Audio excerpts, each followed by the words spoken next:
ang dapat nating maintindihan nga ho dito, sabi ng mga mambabatas sa Kamara ng Representante, huwag naman na niyang sweeping statement. Sabi po ni Deputy Speaker Paulo Ortega ng La Union. Bakit? Meron bang sweeping statement?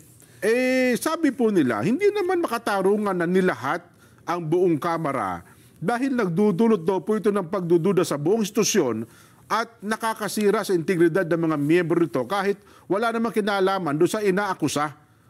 Ginigiit po niya na nagsilbering miyembro ng House Quadcom noon pong 19th Congress ng pagiging patas ay kailangan ng pagiging tiyak at pagtalima sa due process, lalo na po sa paglalatag ng seryosong mga usapin. Man record ng Quadcom sa patas na pagdinig.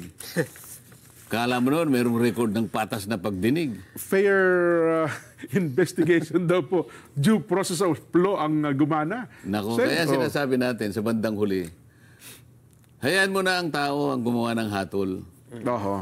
Nagpaliwanag ka, pinipilit mo na wala kang kasalanan, tsakin mo na ang tao maniniwala sa'yo.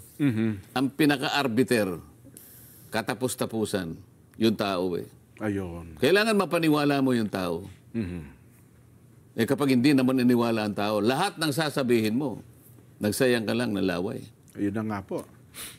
Parang, sige, ayoko nang banggitin kasi may privilege speech nun. Para sabi nila, sanay na kami sa privilege speech. 10 taon mahigit na namin narinig yung privilege speech na yan. Tingin ko naman, hindi naman dapat na maging general yung akusasyon. Wala namang ginawang ganun. Opo.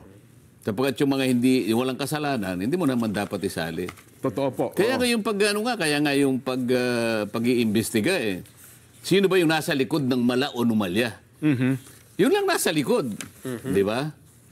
Kung kayong lahat ay nasa likod, kayong lahat. Pero wala naman natang sinasabi ng lahat ay nasa likod ng mala o numalya. Opo, tama. So sisinuhin mo lang. Qualified naman yun eh. At mukhang dito, mukhang seryoso pero din. kung tumitira na sila, ngayon pa lang, naglulundag na dinidepensahan. Teka muna, baka may tinatago kayo. Kahit wala kayong kasalanan, pero pinagtatakpan ninyong may kasalanan. Baka isa na lang ang uri ninyo.